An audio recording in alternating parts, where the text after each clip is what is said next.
this battle with the strength in my own hands. You're the mountain mover, and only you can. I won't build my life on sinking sand. You're my hope forever, the rock where I stand. I won't win this battle with the strength in my own hands. You're the mountain mover, and only you can. I won't build my life on sinking sand. You're my hope forever, the rock where I stand. The rock where I stand. All on the ground, the sinking sand. All on the ground, the sinking sand. I'm confident your faithfulness will see me through. My soul can rest, my righteousness is found in you. With every moment lived and every bottle bread, let this be true. That all my heart for all my life belongs to you.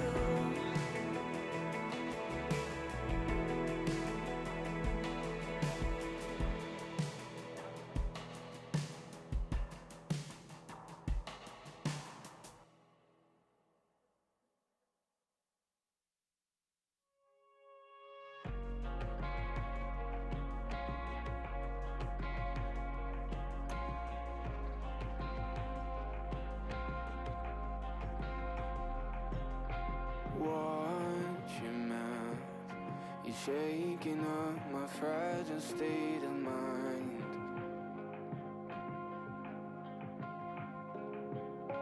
Broken glass, softly throwing stones still breaks the windows.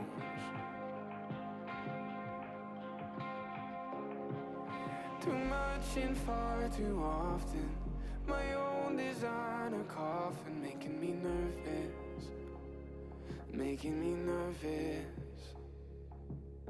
The thought just makes me nauseous.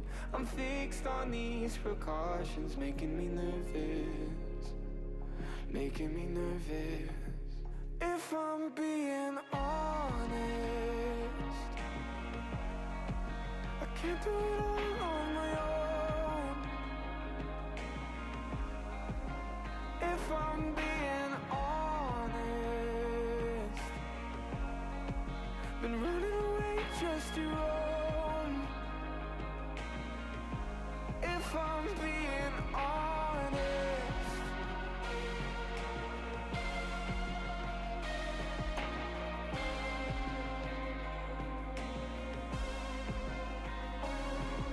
good head, boy, the traded curls for bags under his eyes. The golden boy, far too proud to show he's terrified. I'm terrified. Too much and far too often, my own designer coffin, making me nervous, making me nervous. The thought just makes me nauseous. I'm fixed on these precautions, making me nervous, making me nervous. If I'm being honest, I can't do it all on my own. If I'm being honest, been running away just to roam. If if I'm being honest.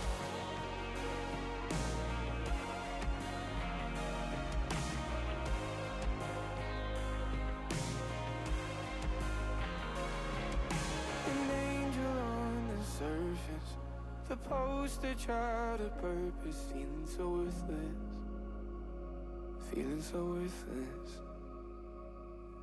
Despite my intuition, I'm malcontent with vision, feeling so worthless, feeling so worthless.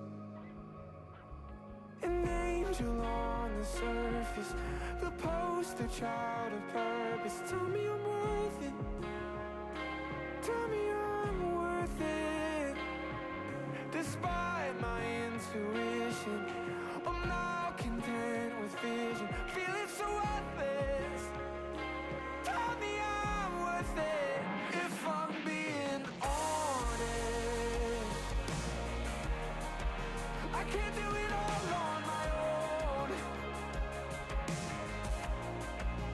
If I'm being honest, been running away just to roam.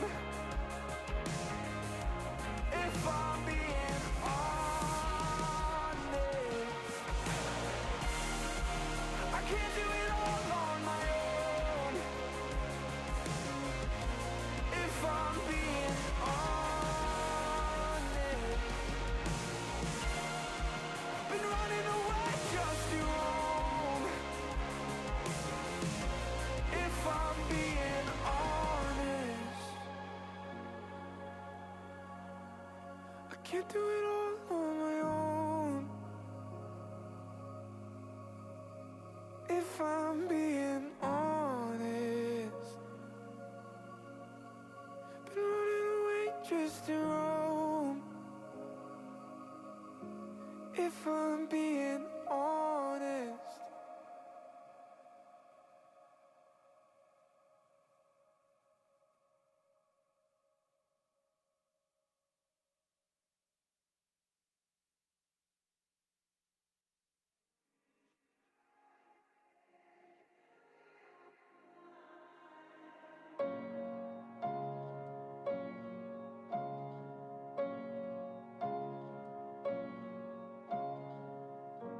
Take a breath, lift your head, fill your lungs and clear your chest. I've been trying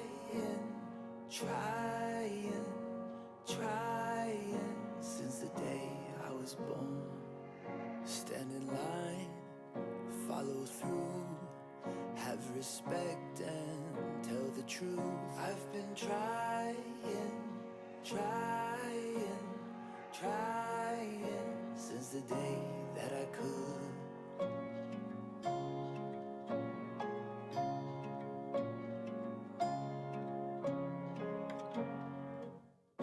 Play it right, note for note, sing it better, sell the show. I've been trying, but can't tell anymore. I've been trying since the day I was born. They say I've got my whole life to live. 27 years have been spent while I've been trying to feel like enough. All these voices trying to tell me I'm not. I want what is true, looking for some light to carry me through.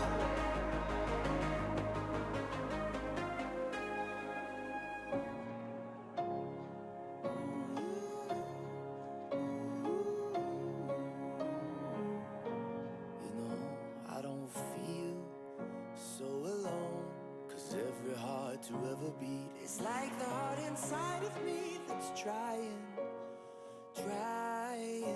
We're all trying. and desperate to be loved. And I feel like enough. All these voices trying to tell me I'm not. Oh, what is true? Looking for some light to carry me through. Ooh, just to make it to morning.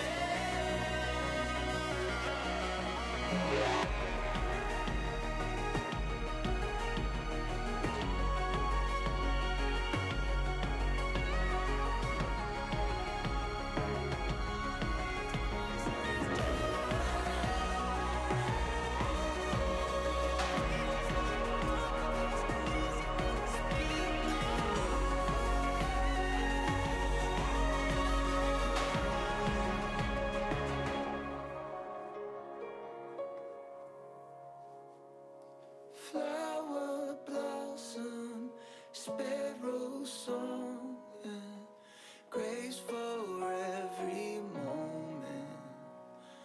Come what may. Well, good evening, everyone. We're going to start off this night with a song, so let's join in worship and sing together for a moment.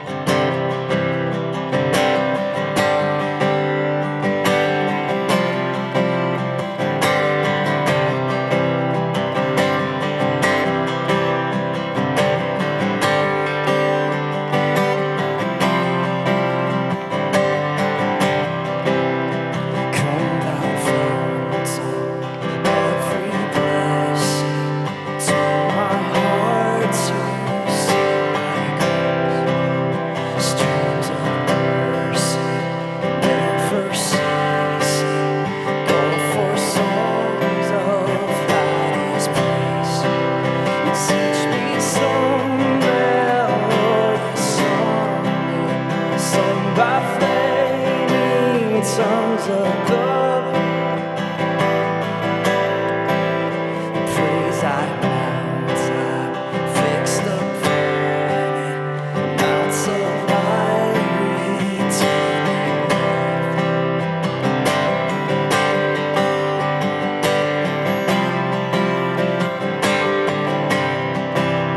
Here I raise my Ebenezer, hither by thy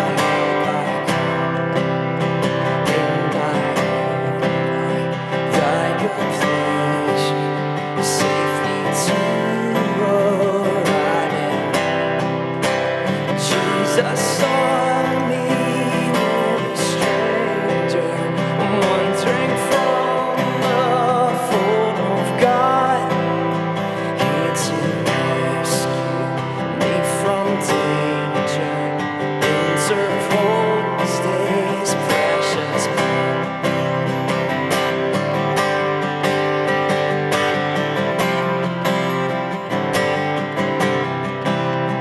Oh, to grace how great a debt daily I cross straight to thee.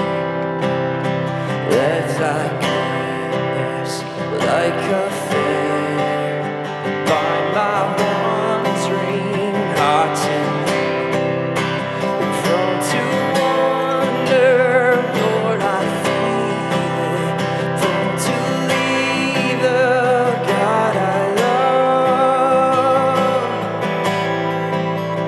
Here's my heart, Lord, take and seal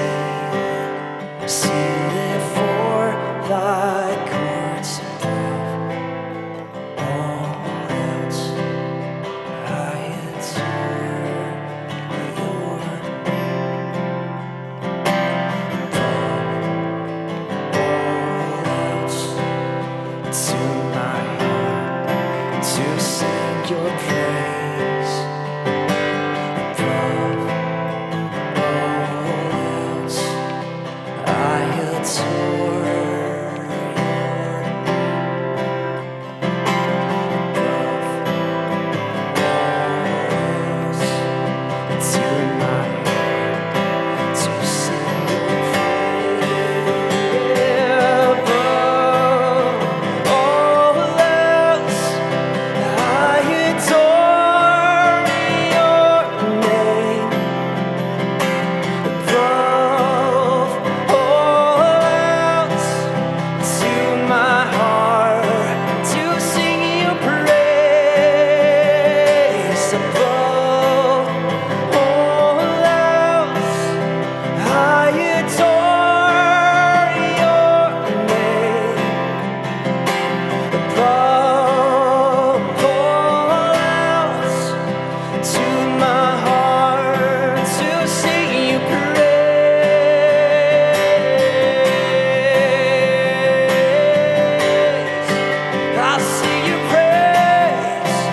my heart, Lord, take and seal it for like courts of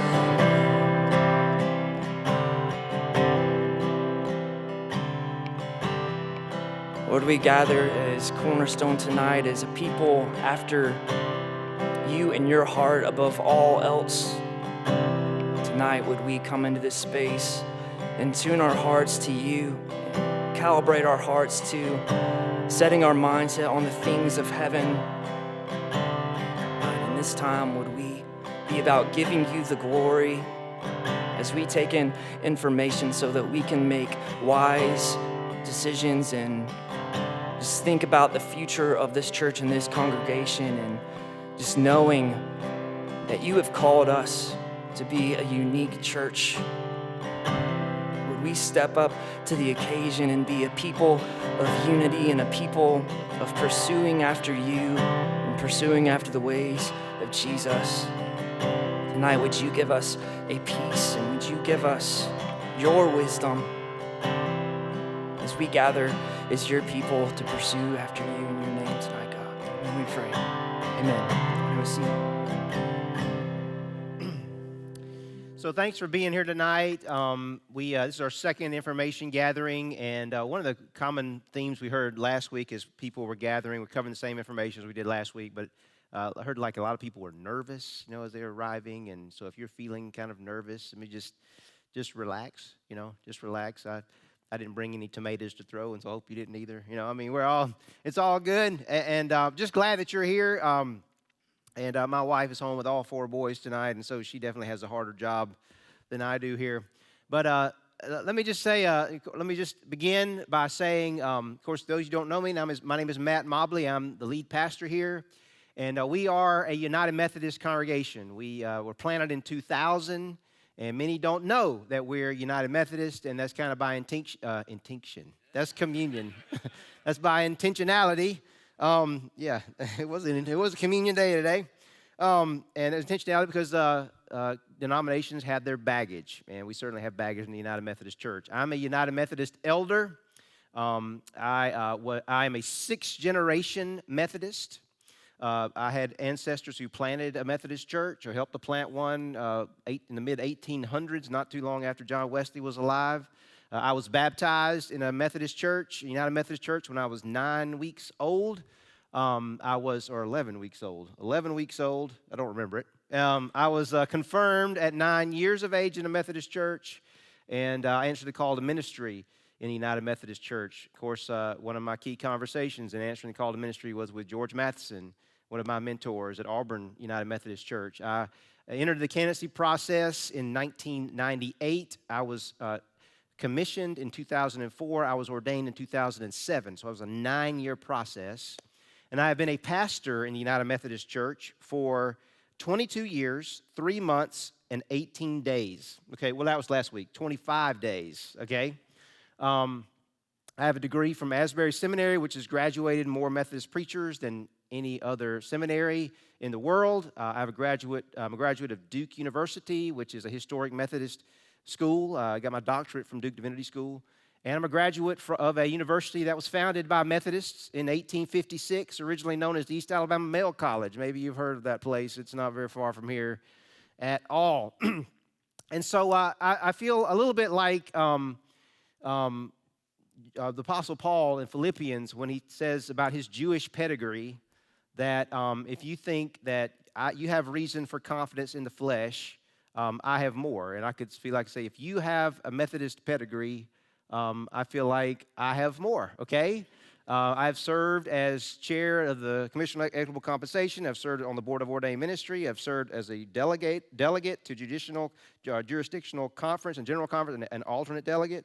I've chaired the District Committee on Location and Building for the Dothan District, chaired the Committee on Superintendency for the Montgomery-Prattville District, served on various task forces and district core teams and the conference core team and the Wesley Foundation Board.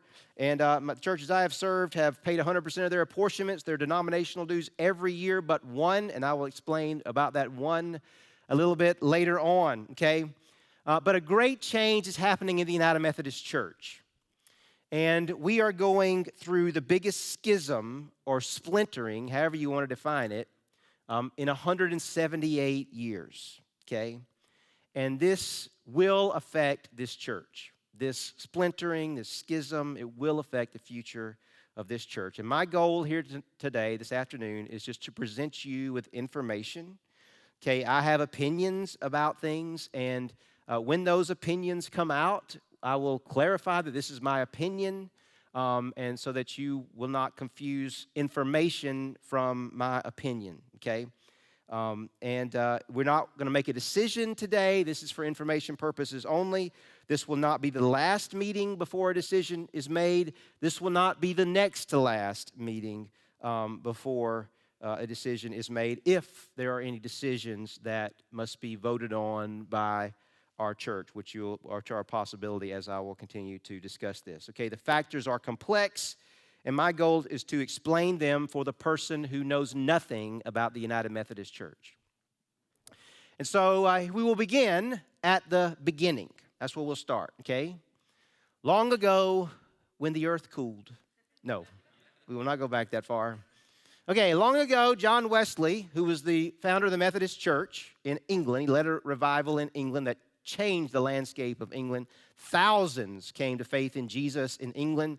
Great Britain was the first to abolish slavery. William Wilberforce, who led that effort, was influenced by John Wesley. And many believe that England avoided a violent revolution like the French had because of the revival that the Methodists took a great part in. And that revival spread to America. And so John Wesley originally was hoping that the colonies would stay British, stay under the crown. But, of course, after the revolution was done, it was clear that it was, he had to accept. And so in 1784, he sent Thomas Coke to America with the words, "Offer them Christ." And Thomas Coke, he consecrated him, okay, which is something technically he wasn't supposed to do because he was a priest, he was an elder, okay. He consecrated him as a superintendent to go to America, to do the same for Francis Asbury, who was already in America evangelizing the colonists there. And so they came and they began to call themselves bishops, which is something that made Wesley very mad because he never intended that they would be called bishops, but they started calling themselves that. And so what happened is that under the leadership of Asbury, Francis Asbury, Coke kind of went back to England and traveled all around the world. The Methodist movement spread like wildfire in the frontier of America. And this was spurred, in many respects, led by people like Asbury. Asbury had such a huge effect on Methodism in early America, but on the circuit riders, okay? And the circuit riders were basically frontier missionaries. They were Methodist preachers who traveled on horseback from place to place. And when they would go to these various villages where the frontier was spreading out, okay, in America, and they would share the gospel, and they would plant churches, and they'd set up lay leaders, and they would sort of they would begin to have meetings, and then they would travel around their circuit, and they would come back to check on them occasionally. And the circuit riders lived a very hard life. I mean, most of them were single. In fact, Asbury said that whenever anyone got married, that usually just kind of ruined them, as they wanted to locate. At that point, they didn't want to travel around anymore. And the average lifespan was like early 30s. It was a very rough lifestyle. But what happened as a result of their work was that the Methodist revivals spread like wildfire, and the frontier was evangelized. Okay, it's impossible to overemphasize the influence of the Methodist circuit riders in early America. So much so that by around the year 1850, it's estimated that 1 in 3 Americans were Methodists, okay? The Methodist and the Baptist, they evangelized people more, and so everybody was either Methodist or Baptist, kind of in those early days. And so the strength of the Methodist movement, okay, was this evangelistic fervor and Wesley's system of organization, okay? He was an organizational genius, okay? And he was gave strict attention to discipline and order, and not just preaching that people would be saved, which he certainly believed that and preached that, but that he organized a system of groups. You got plugged into a group, because if you got out of your group and you got out of meeting together, your faith would grow cold. And that's what happened. Like George Whitefield would preach these incredible sermons that people would get saved, but he didn't have the follow-up that Wesley had, and so Wesley's the Methodist revival was very successful because of that. Now, with any movement that has great fervor, you're going to see splintering. You're going to see groups split off, okay? And this happened, the first happened in the 1820s when the African Methodist Church, the AME Church, and the AME Zion Church split off. And this was over racism. I mean, there's no other way to say it. When the Methodist revival spread to America, originally whites and blacks worshiped together, okay? There was a black preacher called Harry was his name, and he was an incredible preacher. But when they came to the South, where there was slavery at that time, he was not well received, and so it was as a result of racism that eventually, and not fair treatment, that the African Methodist Episcopal and AME Zion churches split off, and even today they have many of the same structures and the same system that we do. In the year 1830, the Methodist Protestant Church split off over lay representation, okay? And they believe that there were not proper lay representation in the annual conferences. I'll tell you more about that in just a second. The Free Methodist Church split away over pew rentals, okay? Because they believe you should not have to pay for your pew, because some people were doing that. They were renting pews for, I guess, to help fund the church, and the Free Methodists broke away for that reason. But the biggest split happened in 1844. Okay, now, as the revival spread, okay, what happened was, as these circuit riders would travel out, and they would cover geographical areas, okay? And so as the country spread out, preachers covered various areas, and they needed more than one bishop. Asbury died, and so they elected other bishops. And they had something called a general conference that would meet once every 4 years, and they would elect bishops at this meeting. But what happened was various geographical areas, certain preachers would cover, and they called those annual conferences, okay? And so they called them conferences because you would meet together once a year, and the bishop would decide where the preachers went.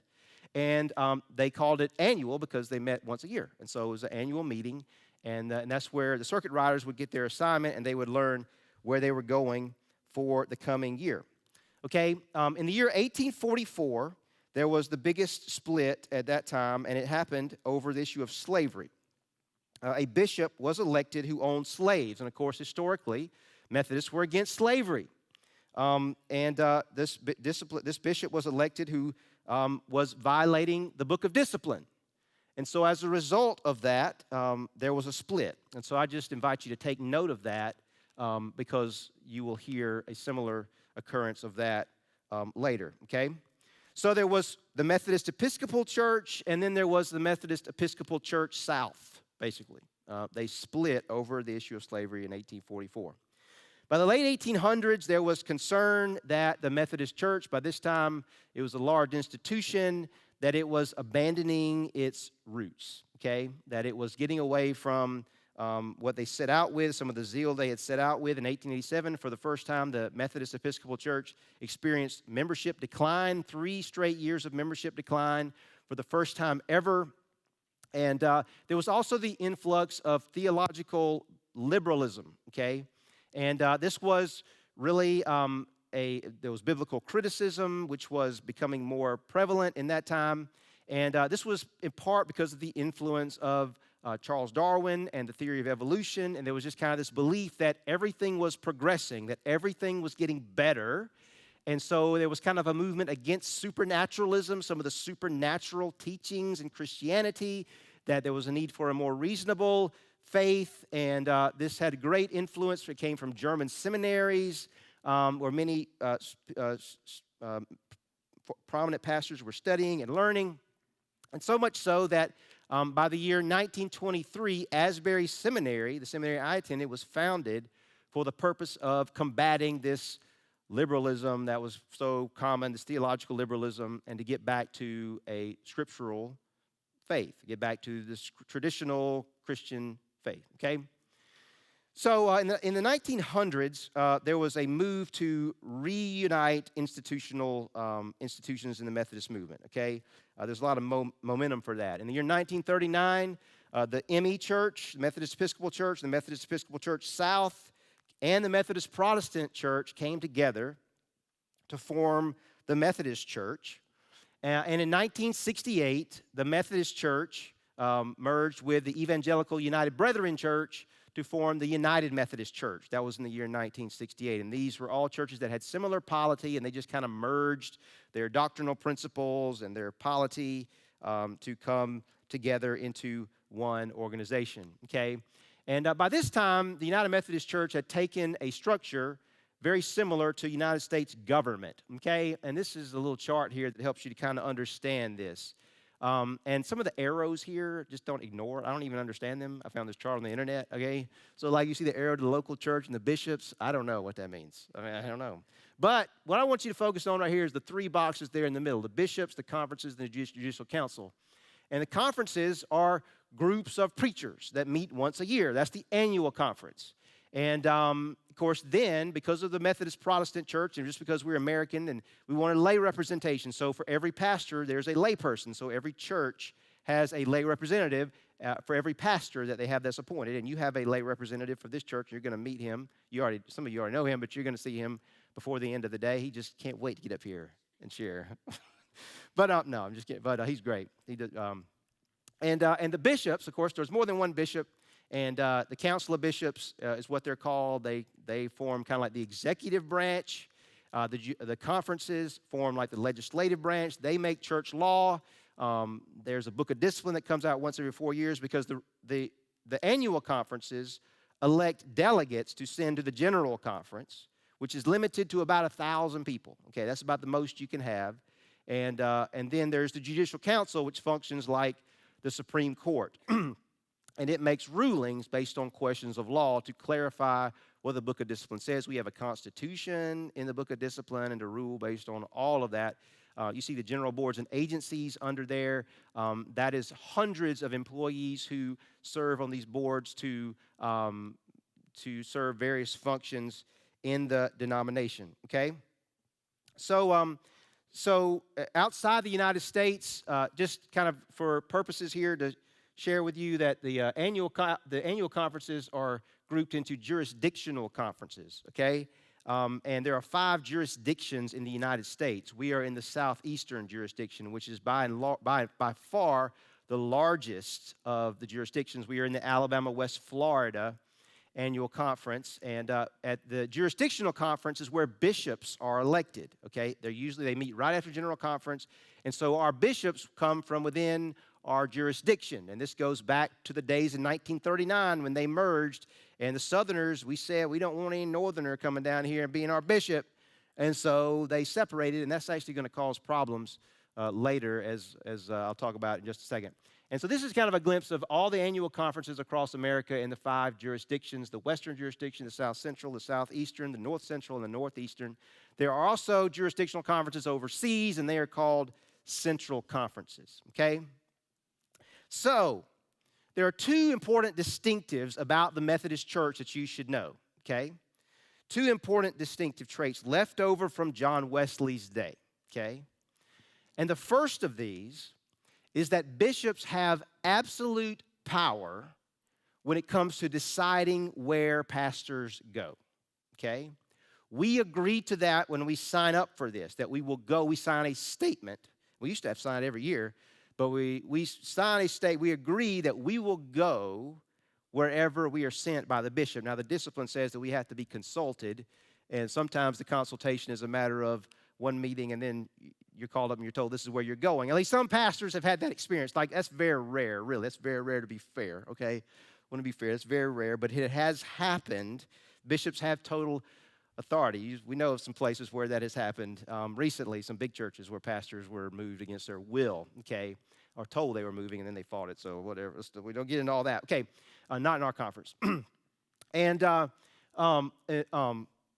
other one is the trust clause, okay?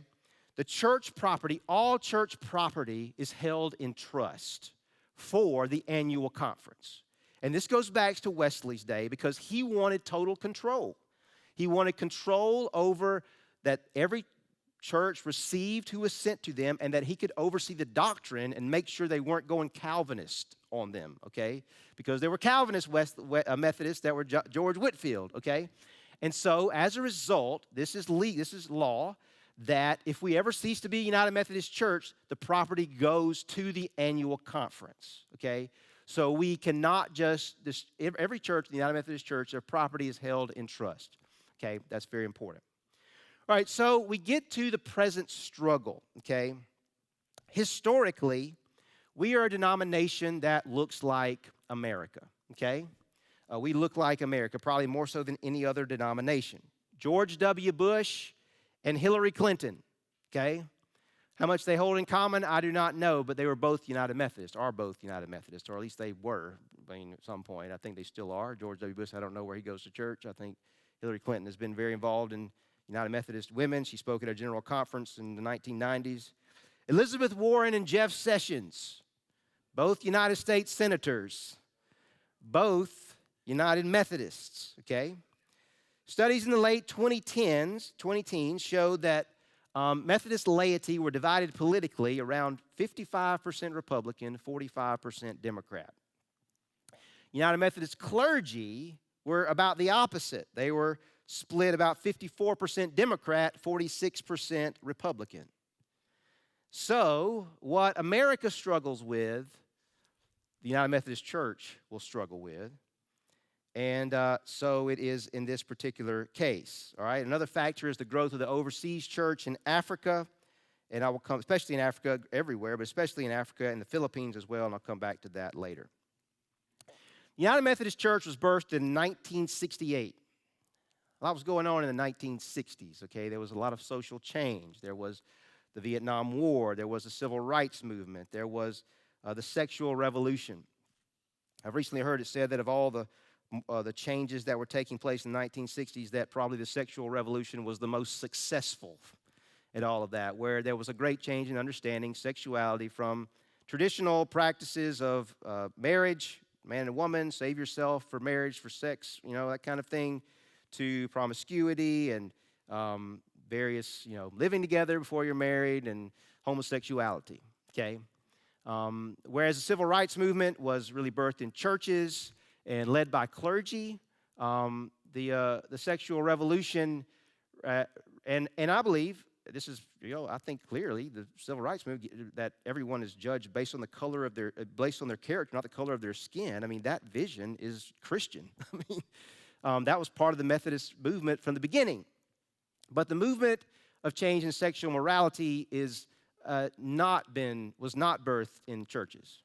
In fact, it was hostile to churches, and at least in many respects, the conflict there was from the beginning. The primary movement in the gay rights movement is identified as the riot at Stonewall Inn, which was a bar in New York City. And after that, there was an organization formed called the Gay Liberation Front. It took their name from the organization, the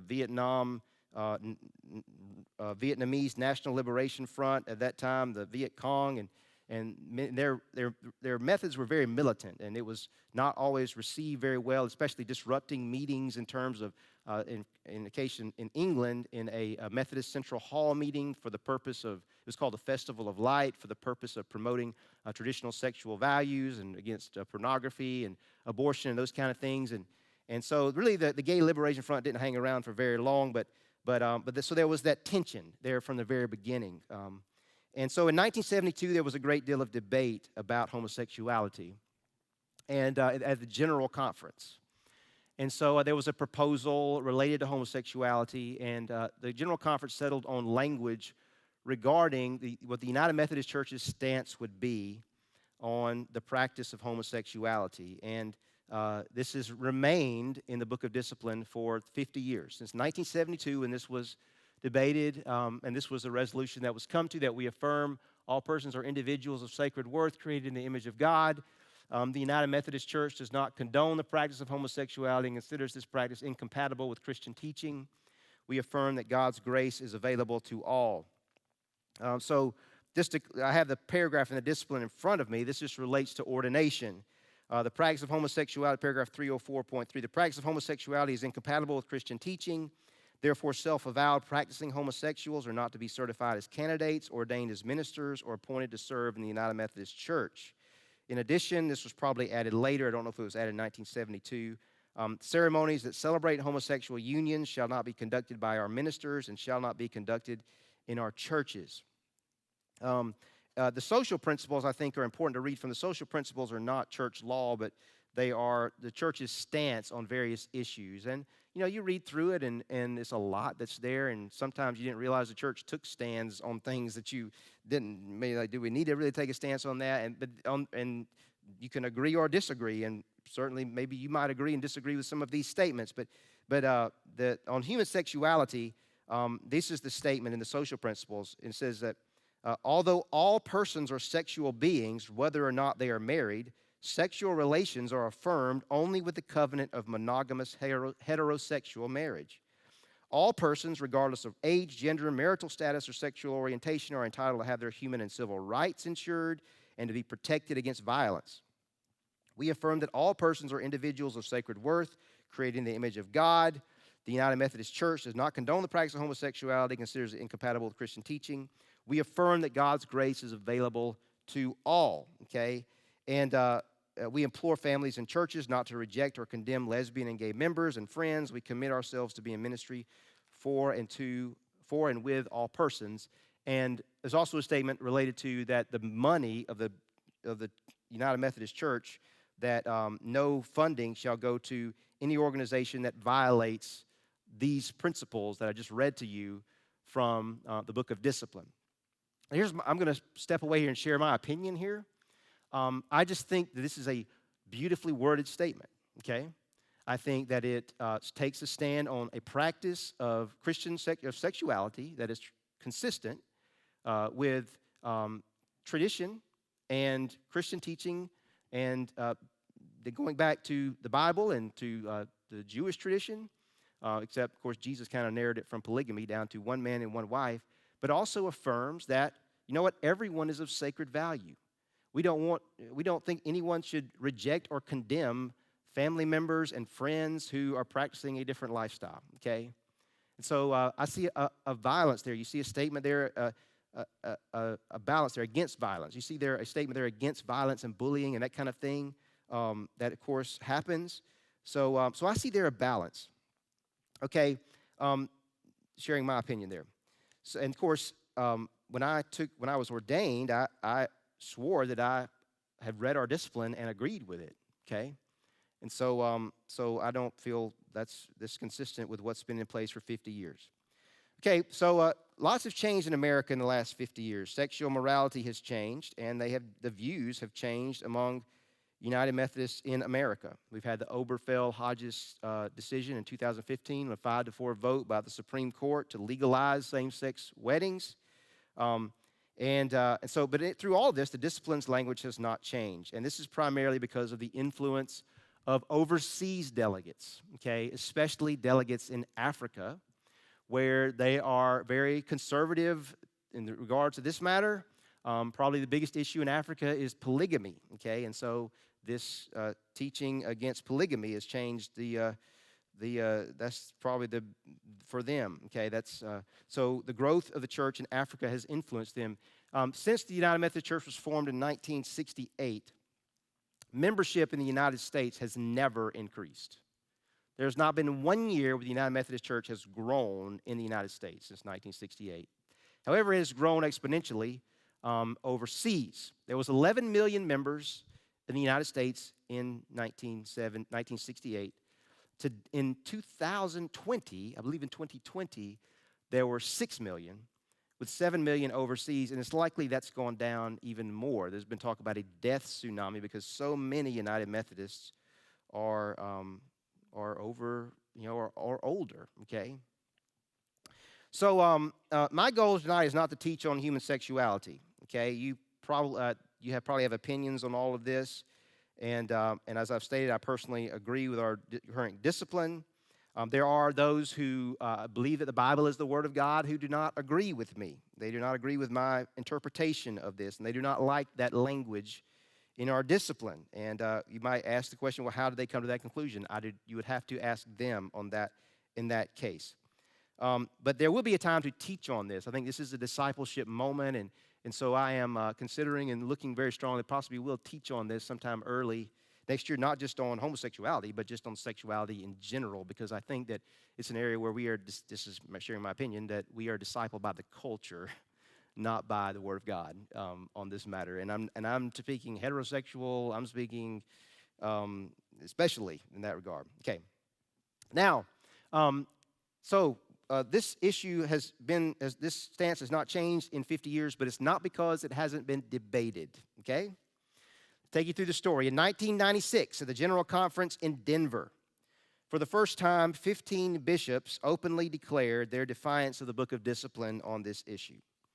Activist groups somehow learned where all 900 plus delegates were staying and put doormats at their hotel rooms, which read, "Open the door for us and we will open the door for you." Attempt to change the language on human sexuality in this regard.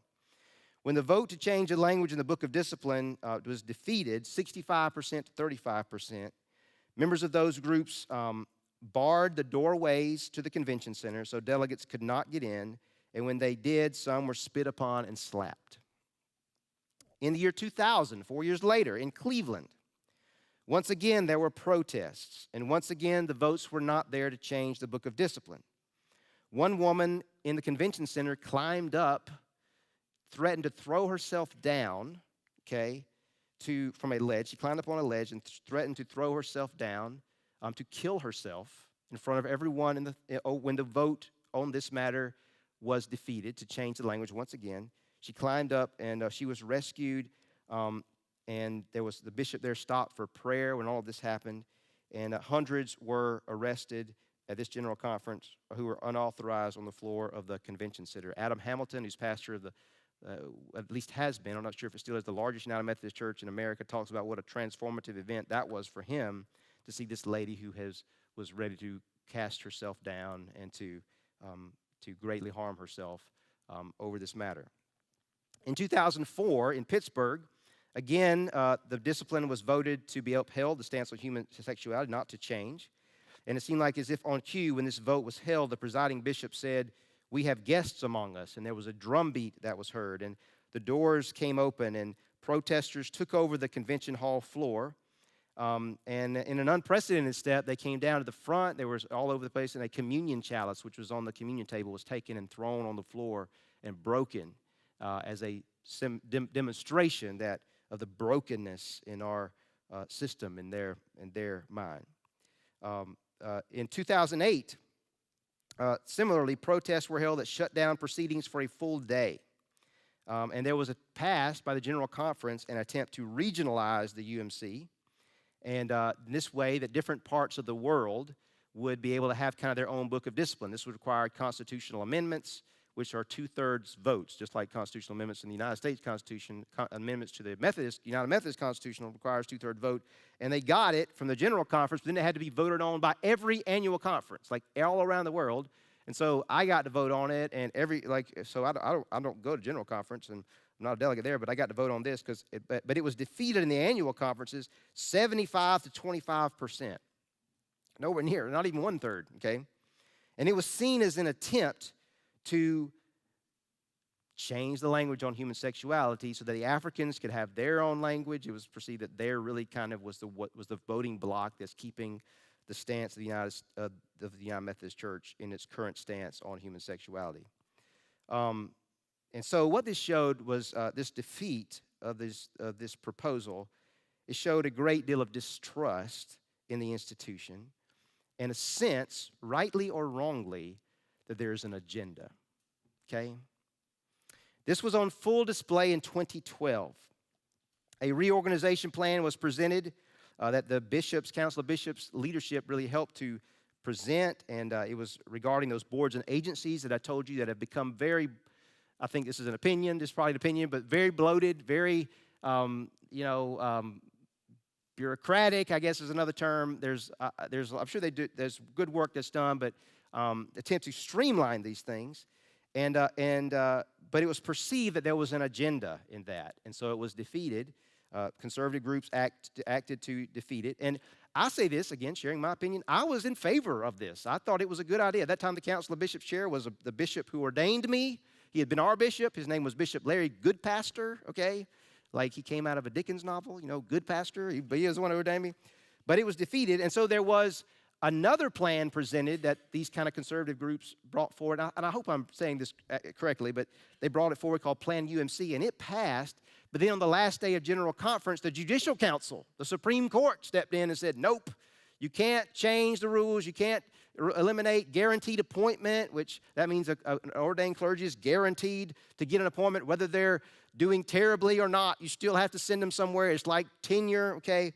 And so just people walked away from that in despair, in a sense that we just can't get anything meaningful done because of the lack of trust in our system.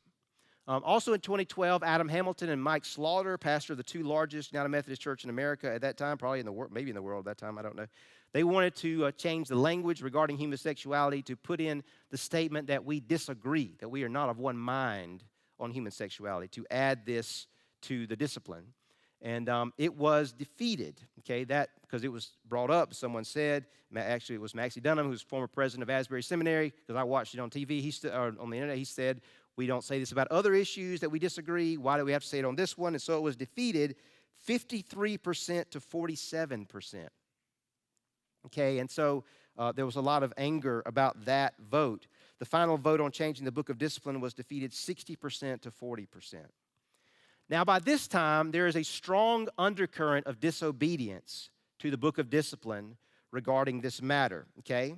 So much so that by 2014, a group of clergy supporting the current book of discipline language began to say we can't do this anymore. And they began to call, it's called the Integrity and Unity Statement. And they called upon bishops to enforce the discipline.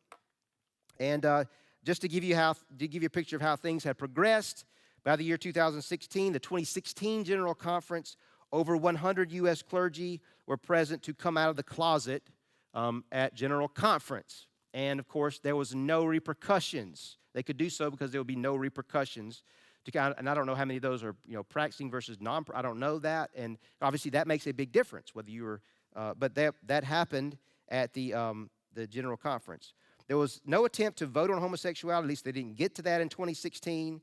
But instead, they had a vote. They were trying to vote on a rule on how to debate it, and because it was clear there would not be the votes there to change the discipline, and so there was thoughts of all the protests and all the despair and the agony, and so it was brought forward. There was a lot of chatter about just splitting the denomination, okay, to come to a split, and so groups were meeting behind the scenes and all this, and so the bishops came forward, and they presented a plan. They said, "Look, let's have a special general conference to decide this because this is tearing us apart. And we'll form a commission, and they will meet, and they'll come up with a plan on human sexuality, and we'll have a special general conference just for this issue to resolve it and put it behind us." And Adam Hamilton presented this resolution, okay, to, again, Adam Hamilton. Obviously, Adam Hamilton, his views on this have changed over time, and he is very supportive of changing our book of discipline's language on human sexuality. When he presented it, it was defeated by a vote of 438 to 393. This idea of having a special general conference, it was defeated. And so I was watching this online, and I thought, and I had to go to a church meeting, I thought, this is great. And so I turned it off because I did not, in my opinion, I did not think that needed to happen because I didn't think it was necessary, okay? But come to find out is that it was brought back up by someone else. There was a lot of confusion about what people were voting on, and it passed 428 to 405, okay, the second time. And again, very narrow votes on both of these. And when I heard that, because I wasn't watching, I thought it was done, but it obviously was brought back. I was despairing because I knew that it would lead to a split, okay? So a special commission was formed called the Commission on a Way Forward with the goal of settling this matter forever, okay? And they set a special general conference for 2019. This was in 2016, and some of us were like, why can't we do this in 2018? Why do you have to wait 3 years to continue to, But it was set for 2019, okay? And the commission met, and so all of a sudden, things that we were not talking about, everyone we had to talk about. Because, of course, what are you doing? You know nothing about all of this. You're minding your own business and making disciples of Jesus, okay? Until suddenly we have to talk about this. It's in the news.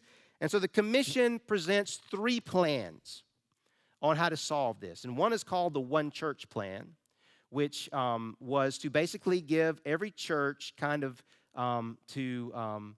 do as they see fit, like do what is right in their own eyes. You know, if you want to celebrate same-sex weddings, you can, and if those churches that don't want to, you don't have to, and kind of lets everybody kind of do what they want so that we can all stay together.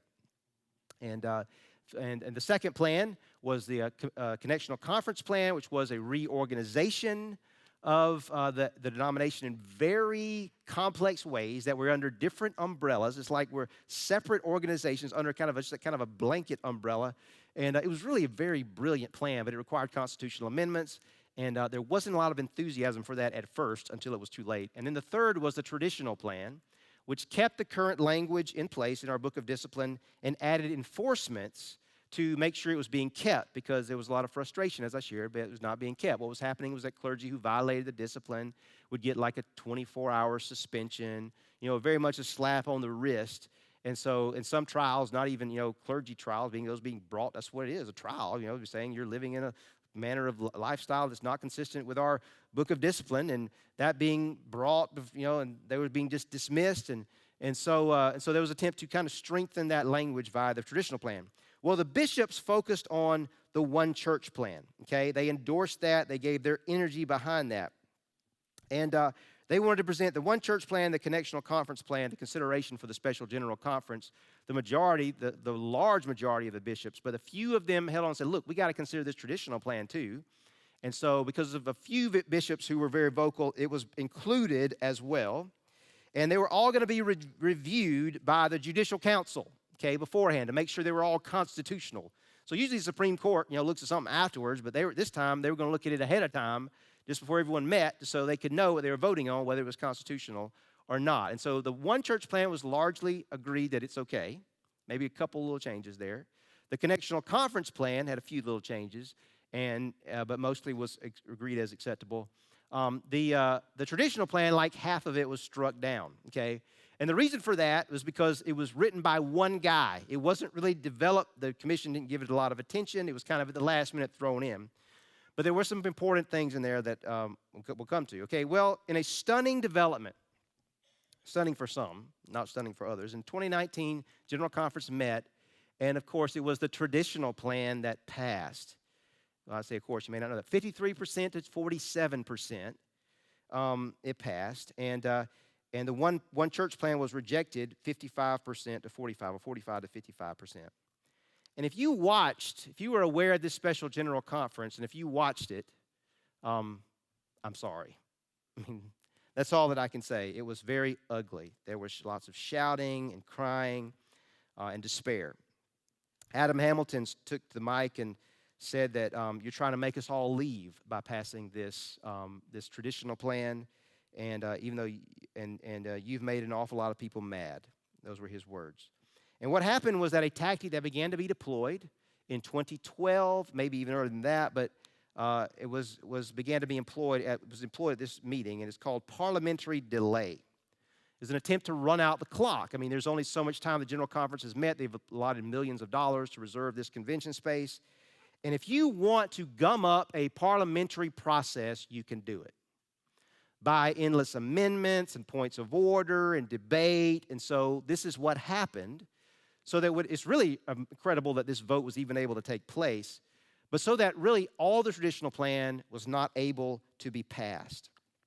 But there was one important part that was passed that included an exit clause. And we're going to come back to that in just a second, okay, because the goal was to encourage separation to end this strife. All right, so the traditional plan passed.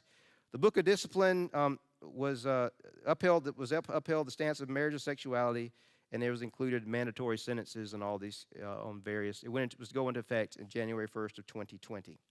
One of the things that I did not mention was in 2016, this 3 years earlier, there was bishops election. Bishops were elected, and this always happened after the General Conference in 2016, every 4 years.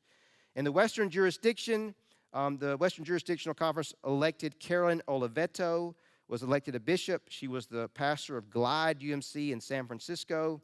And at her election, it was revealed that she had been in a sexual relationship with her now wife for 17 years. And she'd been in a relationship with her longer than they had been, married, I guess, in the eyes of the state of California before Overfell Hodges. And so this was known to all the delegates who voted. She was elected a bishop. Now, just want to point back to 1844, and you remember the election of the bishop who was living a lifestyle violated the Book of Discipline. Well, this was what happened, and the Judicial Council later ruled that this was an illegal election, that she should not be a bishop, but nothing was done. And it's because enforcement is at the jurisdictional level, because bishops are elected, so it's the Western jurisdiction where she was elected, which is by far the smallest jurisdiction. At the time, there were fewer Methodists in all the Western jurisdiction than just in the North Georgia Annual Conference, okay? To give you a perspective on the size of these, North Georgia Conference at the time was the largest conference in all of Methodism. So as a result of this election, the Wesleyan Covenant Association was formed, or helped to spark the formation of the Wesleyan Covenant Association, which was really already in formation. And it became clear pretty early on, at least by 2017, that forming a new denomination was really what they wanted to do, was the thrust of this organization. And all of that kind of helped to spark the outrage after 2019 General Conference. We thought you wanted to leave, and so why are you making... So there was just a lot of anger and further distrust. So in 2019, that was in February, the General Conference met. And so in the summer of 2019 is when delegates are elected for the next General Conference, which would have been in, aren't you just so excited? This is just wonderful. In 2020, okay? It would have been in 2020. So they were elected in 2019 for 2020. So what happened is there was a strong reaction against the traditional plan. Now, I already told you that the strength of the traditional votes at General Conference were in Africa. And in 2019, the votes in America were aligned really 2-1 against the traditional plan among American United Methodists. Well, the way that the votes went down in the summer of 2019 is that changed from 2-1 to 3-1. And all the places where you see red on the map, this is put out by Mainstream UMC, which was an organization promoting the One Church Plan, the passage of the One Church Plan, who definitely supports changing our stance on human sexuality in our book discipline language. Everything in red you see is delegations that are 70 to 100% against the traditional plan. And of course, there's some traditional areas in there. They're colored gray. I'm sure there was no reason they picked that color, I'm sure. But you see some that are kind of mixed, and so they had more of a mixed delegation based on the percentage there. And so as a result of these elections, as a result of this, is that even in the Southeast jurisdiction, the largest jurisdiction, when bishop elections are held or will be held, not one new bishop will be elected who agrees with our current stance on human sexuality, okay? Not one in all of United Methodism. There already is, there's just a few really now, but more than a few, probably maybe 5 to 10, I don't know. But that's sometimes it's hard. That's not really fair to say that, but we know that for sure. And so what happened was, we saw that 53% to 47% vote on the traditional plan at General Conference. Is a 53 to 47 majority went to a 51-49 majority, okay, traditional, because the African church still has that much strength in their representation, okay. So it's clear that this ain't going away, right? And so what happened in the fall of 2019 was that there was a group who came together. There was a bishop in Africa named John Yambasu. He is since deceased. And he got together a group of people to meet to try to resolve this. He brought together leaders from all different sides, both sides really of the debate, to come together to try to come to some kind of resolution. And what happened was there was a group of 16 that came together. And leading their mediation was a guy named Kenneth Feinberg, who you see in the picture. He is standing third from the left. He is a world-class mediator. He negotiated the 9/11 Victims Compensation Fund, and he offered his services pro bono to help the United Methodist Church come to a resolution on this matter. And so in early 2020, it was released what was called the Protocol for Grace and Separation through Grace and Reconciliation through Separation. It was to be a separation plan, okay, to bring about peace. And this was a very intensely negotiated legislation that would go before General Conference in May, that would ratify it, okay? And so here's what the plans of it were, that there would be a new denomination that would form. It would be a traditional denomination, and the United Methodist Church would change its stance on human sexuality. The Book of Discipline would change. The incompatibility language would be changed. Perhaps marriage just changed to two persons, okay? And that there would be a new denomination that would form. The new denomination would be given $25 million to launch because the assets of the denomination, the liquid assets, were about 120 million at that time. So dividing it into thirds and then using a portion of that third to support minority groups, what was left was 25 million. There was also 2 million to be set aside for a liberal denomination, for a more progressive denomination, if that was going to form, because there was talk about that as well, because many were angry after the traditional plan passed, and we're talking about leaving and all of that kind of thing. So it was highly negotiated, and it was decided that a church could leave and join this new denomination by either their church council, we call it ET in our church, would decide whether it would be a 50% vote or a 2/3 vote to join the new denomination. And an annual conference, a whole conference could leave with a 57% vote. That was very much the point of debate. Some said it should be a 50% majority vote. Others said it should be 2/3. And so Kenneth Feinberg wrote 57% on a piece of paper. And both sides said, okay, we'll agree to that. 57% vote, an annual conference, a whole annual conference can join the new denomination. And so if a conservative conference voted to join, nothing ever had to be done unless you wanted to go a different direction of your annual conference. I hope that makes sense, okay? And so all of this was agreed to, and it was described.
so close to you, Barbara.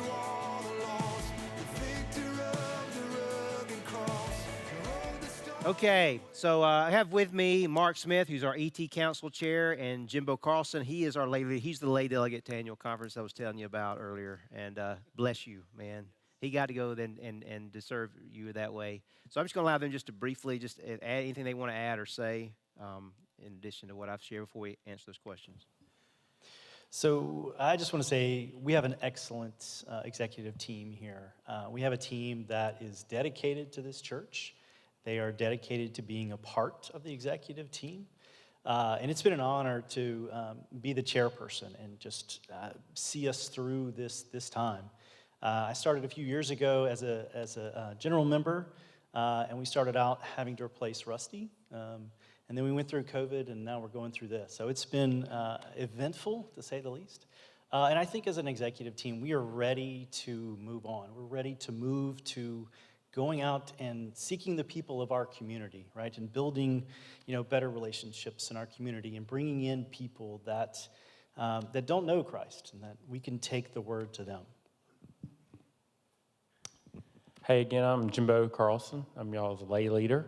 I started, first of this year, and as Matt said, I was lucky enough to get to go to the annual conference in June in Montgomery. And real quick, I'll just share a little bit about that. Didn't really know what to expect because Matt kind of just wanted to, hey, just wait and see. You'll get to see how it is. Okay. So I get there, and, there's a great message, and my heart is filled, and then the music was just incredible. And I'm like, man, this is great. And then we get into the business session, and it's like, it was definitely bureaucratic. It was just, there was tons of filibustering. Nothing could get done because, like Matt said, there's a split within our conference, not just a split within United Methodist Church. And it was so frustrating because it's funny that what they do is when you want to speak, if you're in the audience, you hold up a card, okay, a red card, blue card, whatever, and everyone has a different meaning. And when I got done with those 3 days, I was like, I never want to see a blue card again because people, they were doing it on purpose so we couldn't move forward. And like I said, the split was, a lot of people that want to leave and disaffiliate versus the other half is people that, or, delegates that don't want you to leave or want to make it harder for you to leave, okay? And so that was just disconcerting. And, Matt talked about the bishop and how, I thought he had an opportunity to bring everybody together, okay? And in his final speech, and you can go on YouTube and look at it, instead of doing that, he just basically parsed the people further apart, if you ask me, because he said, quit trying to leave and start leading. So he was pointing at the people that were wanting to go and leave instead of just saying, hey, our goal is to do this. So that was kind of very, and I know Matt says our bishop is a very fair guy, and he would know better than I do, but that was, I didn't appreciate that. Anyway. Thank you. Ready. If we disaffiliate, will ET or the church body vote for which assembly we join? And then there's another question that says, what are the differences between the three major assemblies? Yeah, will just require really probably a whole other conversation. I think that will be something that the whole church will have say in. What we're doing, we would basically be buying our independence. So you'd be independent. We have to choose as a church body to affiliate. The Global Methodist Church is a new denomination. It will have apportionments. It will have bishops, but they're basically kind of taking some of the dysfunction in the United Methodist, or at least what is perceived as that, and correcting some things. We're still learning about with the C4SO. We're looking at that and the association option as well. I have very mixed feelings about a lot of and it's not clear to me. And so we'll have more conversation about that. We're just focusing on one thing, kind of at a time. I think it's fair to say.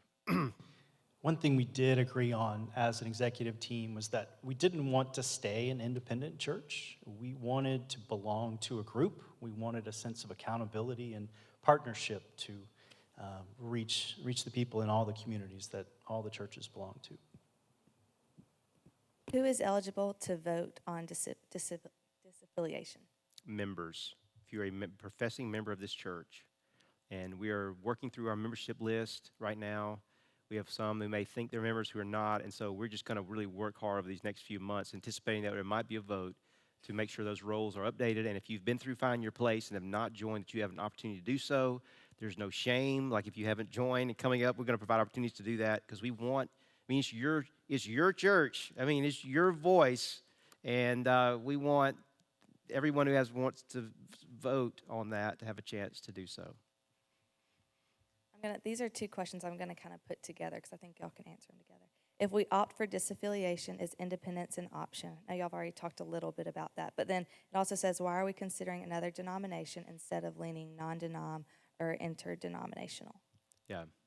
One way I've heard it said by one of the guys who was leading the foundry, and I've talked to a pastor friend this week who had the same feeling, is like after you have a divorce, like you wait a year before.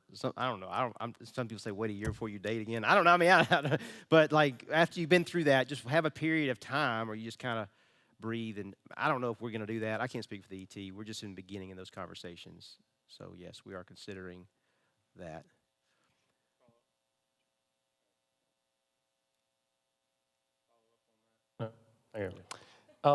That foundry is, correct me if I'm wrong, it's not a denomination. It is a network of churches that share ideas and resources somewhat, right? Is that right? So there's no apportionments, there's no trust clause, there's nothing like that. Yeah, none of those options have a trust clause, by the way. This is what we're going through is unique because legally we are bound to the denomination, and none of these options, the Global Methodist or the C4SO of the North Church, Anglican Church North America, or certainly the network, none of those, there would be that same requirement. What benefit does belonging to a conference provide the church? Yeah, there's collegiality, there's accountability. It's not personality-based, where it's built around one person.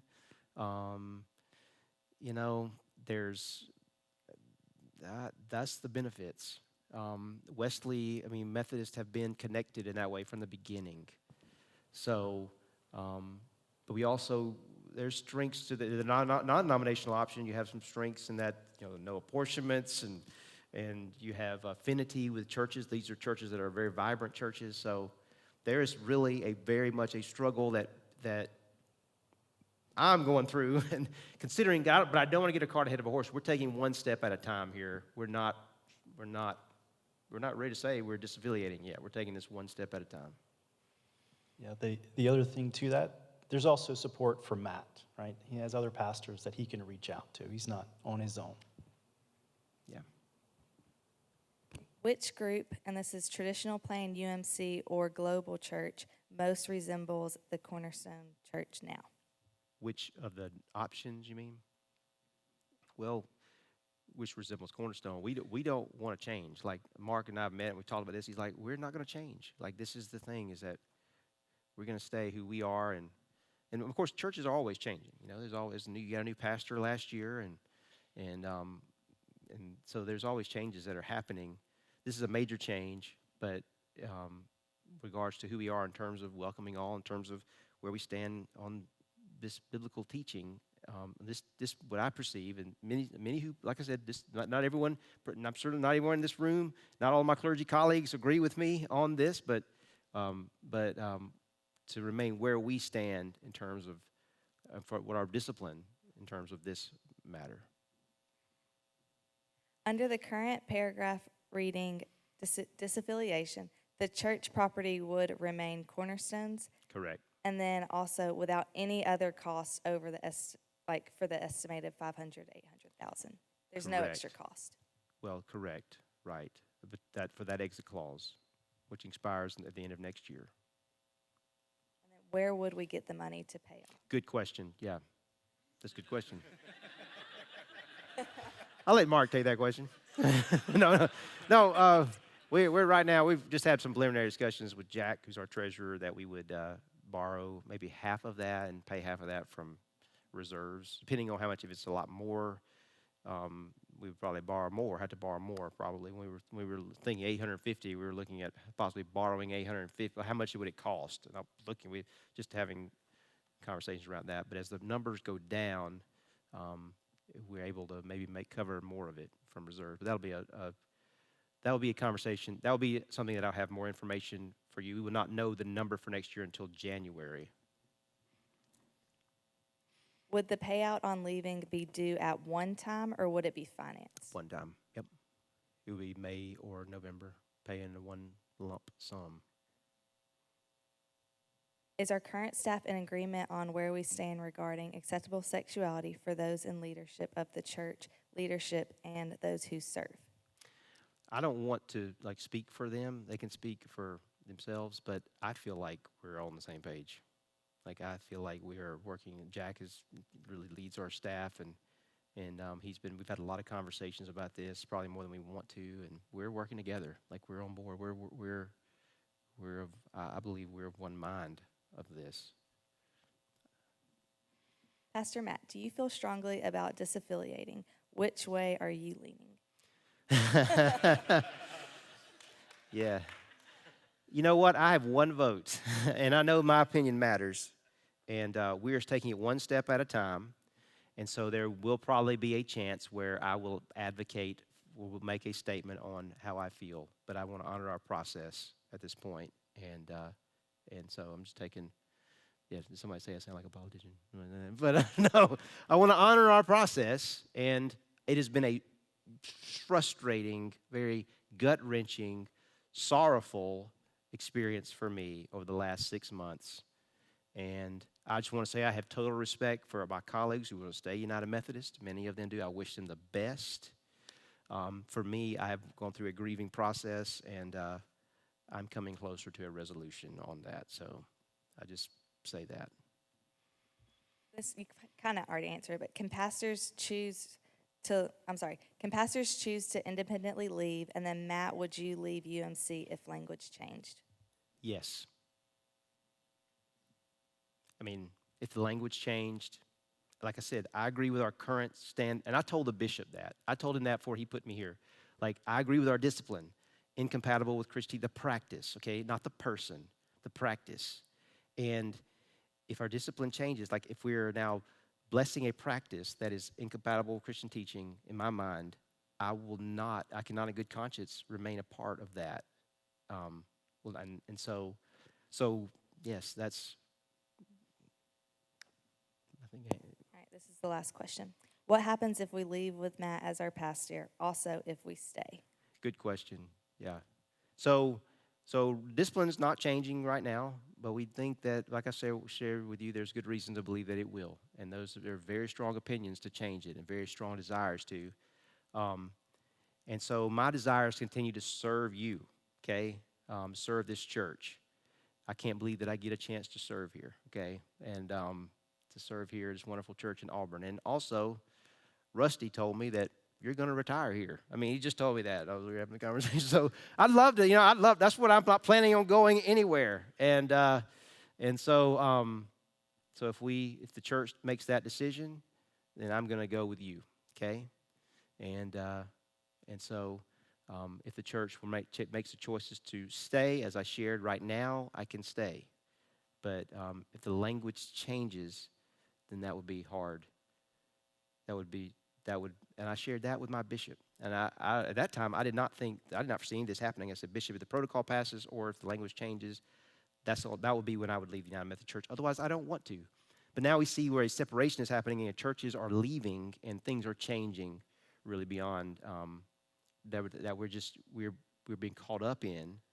And so it requires not to choose at this moment, is to choose. There is a unique opportunity. So my desire, the long and short of that, is to continue to stay here. And I mean, I can't say what God's will is, but I have no plans of going anywhere. Have you seen the housing market lately? Okay. Yeah, okay. Just to add to that a little bit, from my perspective, right, Cornerstone is unique, and there was something about Cornerstone that brought each and every one of us here. If you're like me, when you first got here, you didn't even know that Cornerstone was a part of the United Methodist Church. So no matter what decision is made, I don't see Cornerstone Church really changing in any fundamental way, right? We're still going to be a part of this same community. We're going to look pretty much the same as we do today, no matter what happens next. So, we want to make everyone feel welcome. We want everyone to continue to be a part of this church going forward. Okay, great. Well, thank you all for your time. And I just want to reemphasize that I want to lead you with open hands. I want to, as your pastor, into the future that we feel called to together with total respect for all parties. And so we just to be a non-anxious presence in an anxious time. And so I just appreciate your time here tonight and devoting your attention. And so I'm going to ask Pat to come and close us in prayer. And we're going to put that QR code back on the screen, Taylor, and also you can sign up for the kiosk, because I probably will send out some emails starting this week for more information, especially if you're still kind of discerning yourself, so you can know more, okay? Let's pray. God, you are a God of grace and you are a God of mercy. And as we've heard tonight, we are a people who need your grace and we need your mercy, God. We need your guidance. We need your assurance. We need to be reminded, God, that you are a God who loves us all, but you're a God who has shown us how to live this life. And so, Father, we look to you. We look to you to lead our steps. We look to you for wisdom. We look to you for guidance. We look to you for grace and for mercy all along the way. Lord, in this time, as we begin the process of discerning as a church how to follow your will, Father, we look back to go, what do you desire? And who are you calling us to be? Father, let us live into that. God, we love you, and we look forward to an opportunity to continue serving you, continue equipping those around us to follow you. And so, Father, we ask for your guidance from here forward. In Jesus' name, amen.